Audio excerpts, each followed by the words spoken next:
Shalom. We like to give all honor, praise, and glory to Yahweh, Ba'ashem, Yahweh Shah. We like to give double honors to the elders and apostles, a great millstone, the real true leaders of Israel on earth today. We like to send salutations to you hopeful elect brothers across the four corners of the earth, and you confusion of faces, Akim also.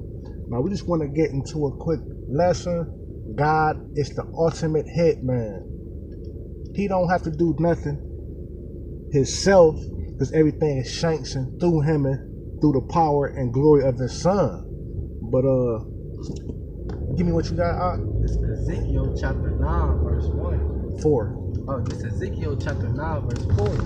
The Lord said unto him, go through the midst of the city, through the midst of Jerusalem. Now this is when he was giving orders to the angels. He said go through the midst of the city, through the midst of Jerusalem. And you know that Jerusalem was a people before it was a place. Right? And set a mark upon the foreheads of the man that saw and that cried for all abominations that be done in the midst thereof. So he told the angel, he said, go through the midst of Jerusalem and set a mark. That mark is the mark of exemption on the foreheads of the man that sigh and that cry for the abominations that's done in the midst thereof. So it's going to be certain people that have a mark of exemption, and then other people read. And to the others that don't have a mark, he said in mine here, go after him through the city and smite. He said go through the midst of the city and smite. That means kill and destroy. So the angels will be the Most High's hitman. Right? It say, let not your eyes spare, neither have ye pity. He said, let not your eyes spare. That means whoever you see that don't have the mark, kill their ass and don't have no pity. Read. Slay utter old and young. Kill old ladies, kill little motherfuckers too. If they don't have that mark, kill their ass. Don't have no love in your heart. Both maids and little children. That's women and children. It's gonna get fucked up, man. And women. He say kill their ass, man. The Most High is a hitman. Everybody think that God is all love, love, love. Give me Exodus 15 and 30. Oh, shit, you already got that? Okay, I got this. Alright. Got it up. Exodus chapter 15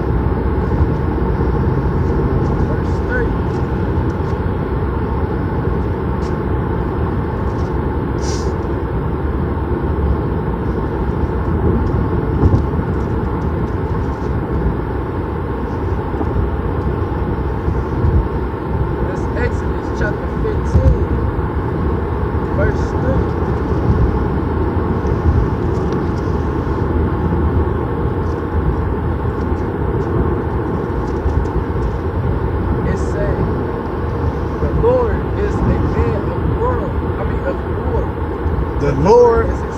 The Most High is a man of war.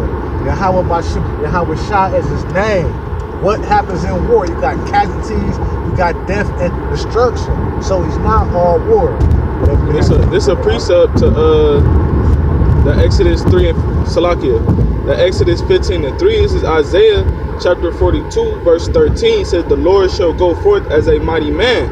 He shall stir up jealousy like a man of war. He shall cry, ye war.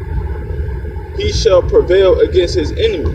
So yeah, the Most High Yahweh is a man of war, man. And what you do in war, you kill, you slay, you smite. You know, you don't show no mercy. You don't show no type of emotion or empathy for nobody, man. For your enemy, man.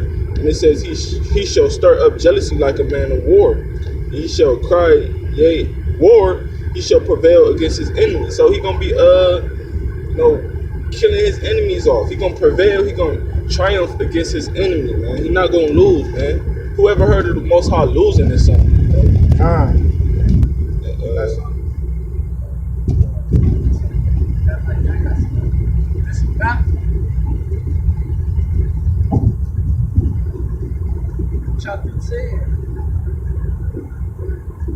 Verse 4, man.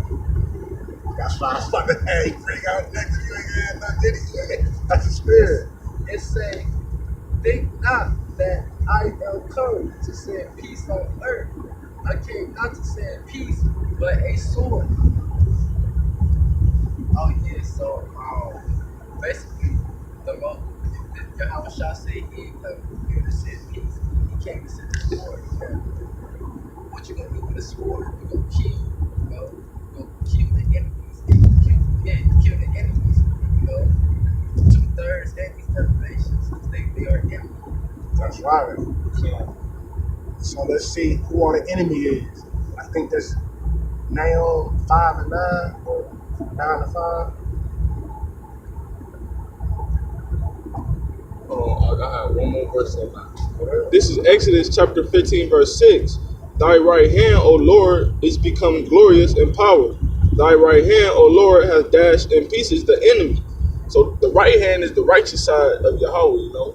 And they dash in pieces in the enemy. That mean they destroying their enemy, you know, slicing them up in pieces with the sword. Go ahead.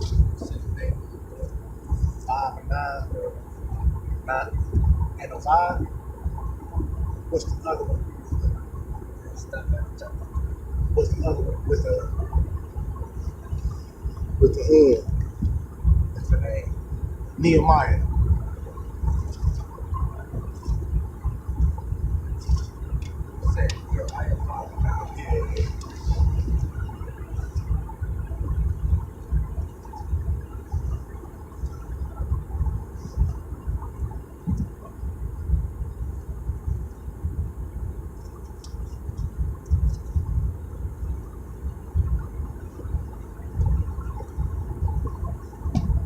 Nehemiah chapter 5, verse 9.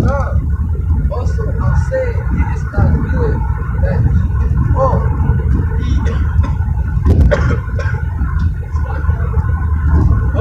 not to walk in the fear of our God, because the reproach of the heathen are enemies. Read it back. This Nehemiah chapter 5, verse 9. Also, I say, it is not good that ye do, ought ye not to walk in the fear of our God, because the reproach of the heathens are enemies. So the heathens are our enemies.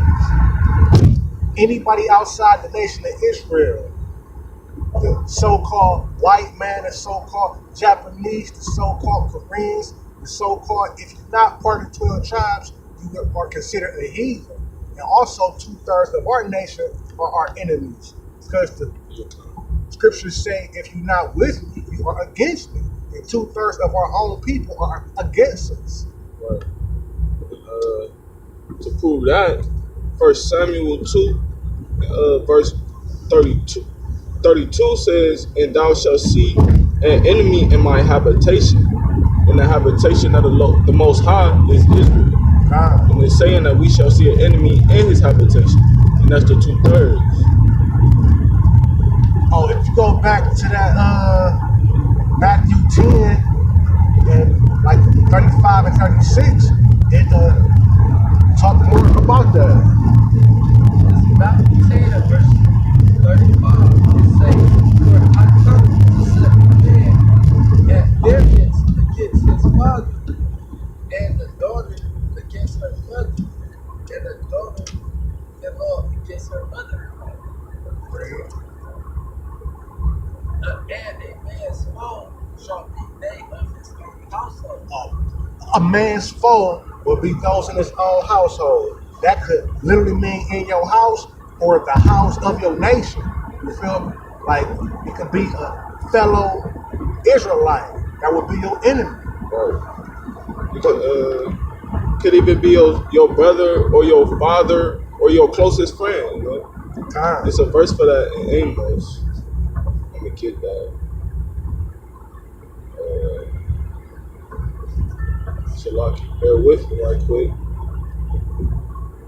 Yeah, man, but the Most High is not all love. He's the ultimate hitman, man. He's a man of war. He like war, he like bloodshed. That's what he's about. But an unjust balance is abomination to the Lord. So it's not all war, but he's a man of war. This guy is a guy of love also, but he loved the Israelites, not you other nations.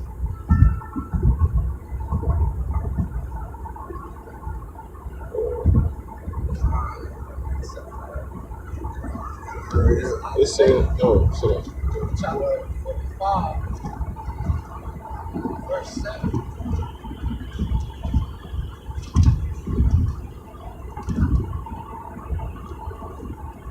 It said,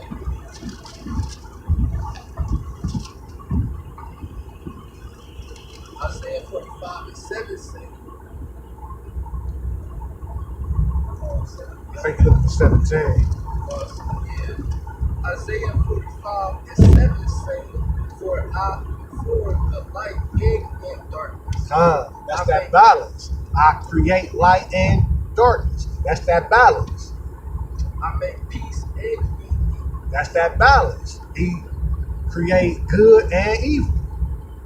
I'm the Lord do all these things. So the Lord do all that. But that's the balance. That's why you got up, down, left, right. Bring up what you got. Oh, this is basically going back, Salaki, Austin. This is basically going back off of what Ak was saying about, he's gonna be betrayed by our own people. This is Mark. I couldn't find that Amos, so I went.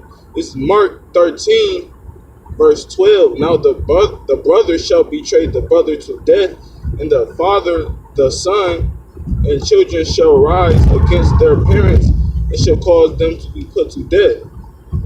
So we're gonna be betrayed by our brother to death. We're gonna have our brothers gonna end up being our brother's gonna end up causing us to be put to death, like Judas turned on Yahweh Shah. That's all I had about that. With that, we hope somebody was edified. We'd like to give all praise to Yahweh Shah. And we'd like to just shalom to all the brothers and the hopeful elect, man. Shalom. People pushing, man. We almost out of here. Bible ball. Bible ball.